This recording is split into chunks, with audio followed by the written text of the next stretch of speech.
मतलब देखिए महात्मा गांधी, और महात्मा गांधी से आपके 10 नंबर के सवाल पूछे जाते हैं मिनिमम।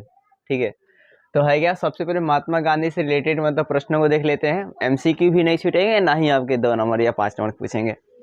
तो महात्मा गांधी सबसे पहली बार जन्म कब हुआ था? 2 अक्टूबर 1869 को। कहाँ हुआ था? पोरबंदर में। पोरबंदर में कहाँ? गुजरात में। ठीक है ना, तो गुजरात के पोरबंदर में हुआ था। जी मतलब गुजरात।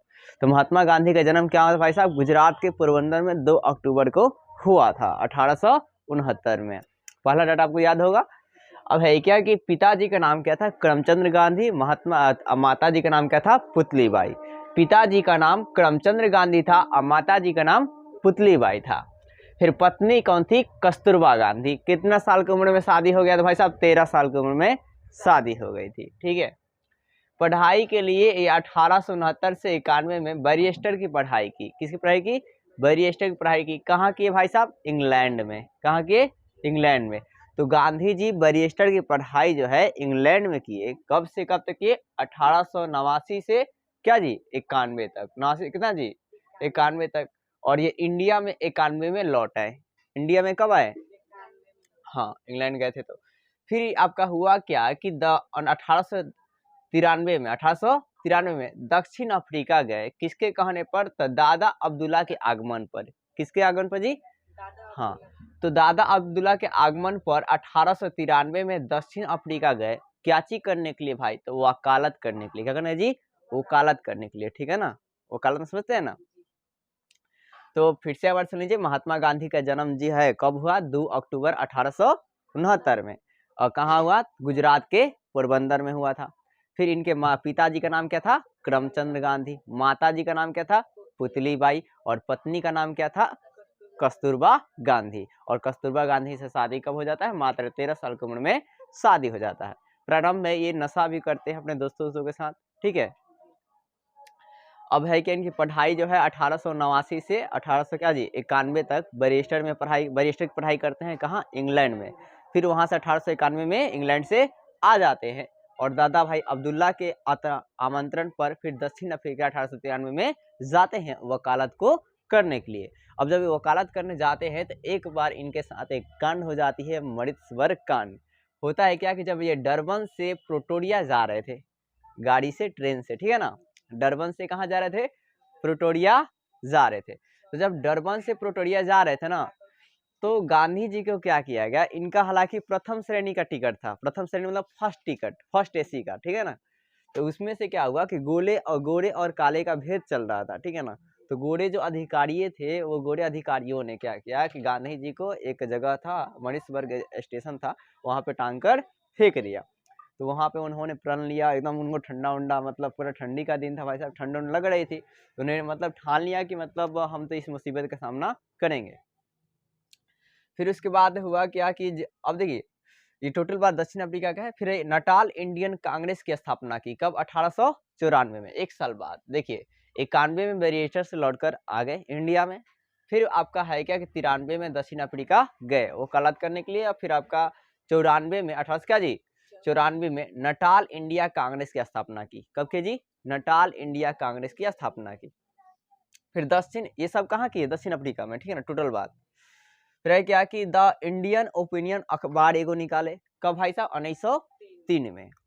फिर है क्या? फिनिक्स आश्रम का निर्माण 1904 में। तो नटाल इंडियन कांग्रेस की स्थापना 1894 में। दक्षिण इंडियन ओपिनियन 1903 में। फिनिक्स आश्रम की निर्माण 1904 में। प्रथम सत्याग्रह 1906 में।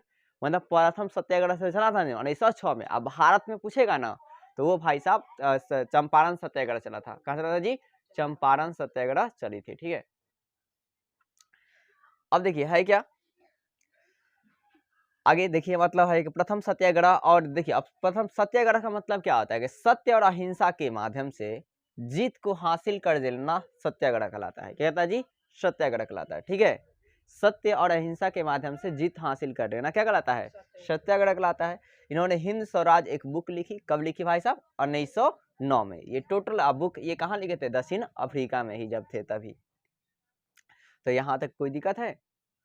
चलिए आगे बढ़ते हैं। अब है क्या गांधी युग। तो गांधी युग जो है कब माना जाता है, तो 1917 से 1947 तक के शासन थी टाइम पीरियड को गांधी युग कहा जाता है। 1917 से 1947 के टाइम पीरियड को या काल को क्या कहते हैं, गांधी युग के नाम से जाना जाता है। क्योंकि अब आगे देखिए, अब ये जो गांधी युग भाई साहब जब माना जाता है तो उस टाइम क्या होता, फर्स्ट वर्ल्ड वार का टाइम था। कब का टाइम था ये, फर्स्ट वर्ल्ड वार का, 1814 से 1848। सेकेंड वर्ल्ड वार 1839 से कितना जी, 1939 से 45। हाँ, अब देखिए गांधी जी ने दक्षिण अफ्रीका से भारत आए, कब आए, 9 जनवरी 1945 को। गांधी जी दक्षिण अफ्रीका से भारत कब आए, 9 जनवरी 1945 को। और ये हालांकि 9 जनवरी को आए थे, तो उस दिन अप्रवासी दिवस भी मनाया जाता है। क्या मनाया जाता है, अप्रवासी दिवस। 9 जनवरी को क्या मनाते हैं, अप्रवासी दिवस मनाया जाता है। क्यों मनाया जाता है, क्योंकि इसी दिन गांधी जी दक्षिण अफ्रीका से लौटकर आए थे। राजनैतिक क्या जी, राजनैतिक आपके इसके गुरु जो है कौन थे, गोपाल कृष्ण गोखले।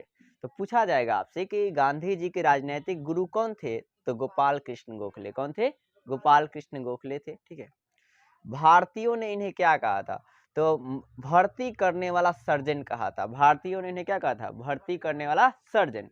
क्यों कहा था भाई साहब, क्योंकि देखिए जो गांधी जी थे ना, वो मतलब कुछ भारतीयों को बोले कि आप अंग्रेजों के सेना में शामिल हो जाए, ये ताकि हम लोगों को भी थोड़ा आरक्षण मिलना चालू हो जाए। इसलिए मतलब भारतीयों को मतलब बोल रहे थे, प्रोत्साहित कर रहे थे कि आप अंग्रेजी सेना में शामिल हो जाइए। तो इसलिए भारतीयों ने कहा कि भर्ती करने वाले ये सर्जेंट हैं।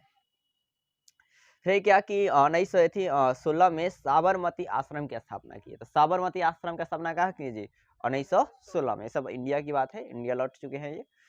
अब है क्या, देखिए अब होता है क्या, चंपारण सत्याग्रह। ठीक है ना, क्या होता है जी, चंपारण सत्याग्रह 1917 में होता है।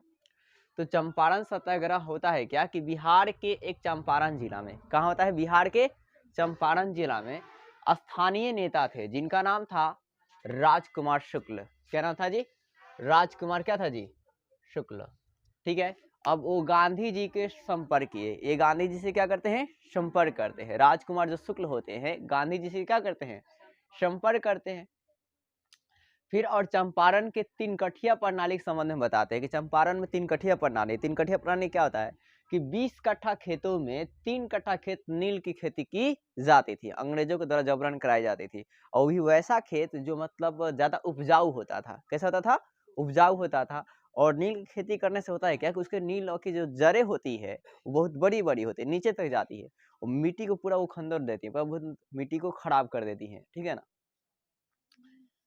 और भाई क्या, और आग्रह किए तो गांधी जी बिहार के चंपारण जिला में गए और फिर गांधी जी ने तीन कठिया प्रणाली के विरोध में गांधी ने चंपारण सत्याग्रह 1917 में क्या किया, प्रारंभ किया। ठीक है, प्रारंभ हुआ। अंततः 25%, अब ये सत्याग्रह चलाया, इन्होंने जीत गया और अंततः 25% तक किसानों को माफ कर दिया गया। ठीक है, फिर यह इनकी भारत में पहली जीत थी। यह इनकी क्या थी, भारत में पहली जीत थी। ठीक है, फिर आए क्या, इनके बाद इन्हें महात्मा की उपाधि कौन दिए थे, रविन्द्रनाथ टैगोर। कौन दिए थे, रविन्द्रनाथ टैगोर थे। इसके बाद जो है इन्हें महात्मा की उपाधि कौन दिए थे, रविन्द्रनाथ टैगोर जी दिए थे। कौन दिए थे, रविन्द्रनाथ टैगोर। तो चंपारण सत्याग्रह को दिखा था आप लोग को, एक मिनट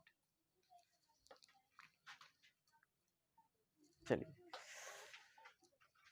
तो देखिए जी, और फिर से एक बार चंपारण सत्याग्रह देख लीजिए। हमने आपको बताया चंपारण सत्याग्रह में क्या बात है, मोटा मोटी मतलब इसको याद नहीं करना, मतलब समझना स्टोरी को। स्टोरी हुआ क्या कि बिहार के चंपारण जिला के एक स्थानीय नेता थे जिनका नाम क्या था, राजकुमार शुक्ल थे। और राजकुमार शुक्ल ने क्या किया कि गांधी जी से संपर्क किया और बताया तीन कठिया प्रणाली के संबंध में। बोला कि कैसे अंग्रेज जो है 20 कट्ठा खेतों में 3 कट्ठा खेत जबरन जो है नील की खेती करवाते हैं और वो भी एक उपजाऊ खेती पर करवाते हैं। और नील की खेती जब करते हैं हम लोग तो वहाँ पर क्या होती है कि मतलब जड़ें जो है बड़ी होती है और मिट्टी क्या होती है, खराब हो जाती है, तो वो दोबारा बोने लायक नहीं रहता है। तो ऐसे कर में उन्होंने क्या किया कि गांधी जी गए और फिर वहाँ पे क्या किया, तो उसके बाद फिर क्या, गांधी जी मतलब गए वहाँ पर चंपारण में और वहाँ पे चंपारण में जाने के बाद इसका विरोध किए, तीन कठिया प्रणाली का। और विरोध करने के बाद क्या हुआ कि अंततः क्या हुआ कि अंग्रेजी सरकारों ने 25% को कर को क्या करना पड़ा, माफ करना पड़ा। और फिर इसके बाद भारत में इनकी ये पहली जीत थी। भारत में इनकी ये क्या थी जी, पहली जीत थी। फिर इनके बाद इन्हें महात्मा की उपाधि कौन दिए, रविन्द्रनाथ टैगोर दिए। कौन दिए जी, रविन्द्रनाथ टैगोर दिए। अब संपर्क कर लिए तो उसके बाद फिर क्या, गांधी जी मतलब गए वहाँ पर चंपारण में, और वहाँ पे चंपारण में जाने के बाद इसका विरोध किए, तीन कठिया प्रणाली का।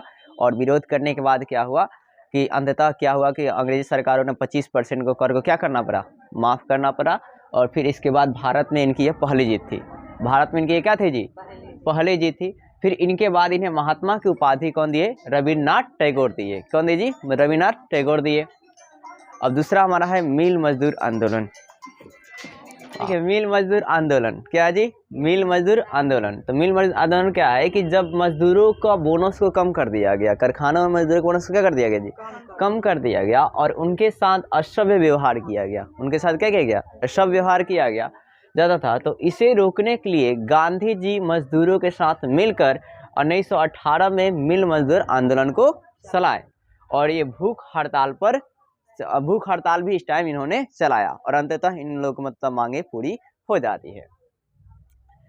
तो आपने क्या सुना कि मतलब जब मिल मजदूर आंदोलन मतलब कब हुआ था, 1918 में हुआ था। कब था, 1918 में। कौन के थे, गांधी जी के थे। कौन के थे, गांधी जी। एमसीक्यू के लिए, लेकिन आपको पूरा डिटेल अगर आ जाए प्रश्न तो आप देख सकते हैं कि जब मजदूरों के साथ क्या किया गया था कि उनके बोनस को कम कर दिया गया था, उनके साथ असभ्य व्यवहार किया जा रहा था, तो मजदूरों ने गांधी जी से अपनी बातें को कही। फिर गांधी जी उनके मतलब संपर्क किया, और उसके बाद फिर उसे मतलब क्या किया, हड़ताल पर, पहले भूख हड़ताल पर बैठ गए, और फिर उसके बाद अंततः इस आंदोलन का मतलब क्या, इन्होंने जीत हासिल की। ये ऐसे करते कर इंडिया में आते थे ना, अपनी जीत को इनको जो भी आंदोलन कर रहे थे उसमें इनको जीत मिलती जा रही थी। अंततः 1918 में क्या जी, मिल आंदोलन भी ये संपन्न हो जाता है। अब है क्या, खेरा आंदोलन। तो खेरा आंदोलन कहाँ हुआ था, गुजरात में हुआ था। तो यहाँ भी क्या हुआ था कि किसानों से रिलेट था कि जब फसल का उत्पादन नहीं होने पर भी क्या हुआ कि अंग्रेजों ने लगान की मांग कर रहे थे। अंग्रेज क्या कर रहे थे, लगान की मांग कर रहे थे। तो ऐसे में गांधी जी और उनके प्रमुख सहयोगी वल्लभ भाई पटेल, कौन जी, वल्लभ भाई पटेल, और किसानों ने 1918 में खेरा आंदोलन कर दिया। क्या कर दिया जी, खेरा आंदोलन क्या किया। तो खेरा आंदोलन संपन्न हो गया। उसके बाद फिर अंग्रेजों को फिर कुछ टैक्स जो है फिर वापस लौटाना भी पड़ा।